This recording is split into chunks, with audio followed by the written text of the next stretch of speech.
All right, let's get straight to it. Stop wasting your precious time revising the wrong topics. I have literally cross-examined AI models to predict the exact questions that are most likely going to show up on your 2026 Geography GCSEs. So how did we get these forecasts? Well, we had our AI analyze the entire OCR BJ384 specification, scour every single past paper right up to 2025, and even dig through all those tricky examiner reports.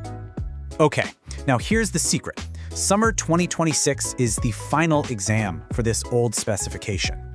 This means the exam board is almost guaranteed to target what we call rotation gaps. You know, the topics they've kind of ignored recently.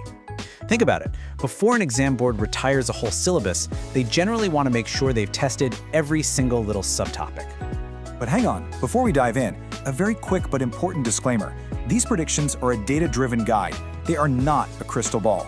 You still absolutely need to revise the whole syllabus. This is just to help you focus your energy. Right, for paper 1, you need to expect a pretty major shift in focus. The highest probability topics are going to be atmospheric hazards, coral reefs, causes of climate change, and river management. So now, here is your grade 9 cheat sheet on exactly how to answer them. Okay, prediction number 1 is all about this question. Explain why droughts are difficult to manage. And here is your hack for this 6 marker. Don't just generically describe what a drought is. You need specific, hard data. The smartest way to do this is to contrast an advanced country, like the USA, with a developing one, like Ethiopia. So for the USA, you could talk about the California drought. It cost them a staggering $2.7 billion, and they had to build a $1 billion desalination plant. And you contrast that with Ethiopia, where a mind-blowing 22 million people faced acute food insecurity in 2022. Hitting the examiner with those specific numbers is exactly what unlocks the top marks. All right, prediction number 2. Let's talk about how to evaluate the strategies used to protect coral reef ecosystems. Now for this 8 marker, you have got to avoid a really common pitfall. You need to avoid Rainforest Defaultism. Examiners really hate it when you panic, see the word ecosystem, and just start writing about the Amazon. You need to show some real nuance here. Mention local management, of course, like the marine zones in the Great Barrier Reef. But to secure that grade 9, you must evaluate the global threat limitations.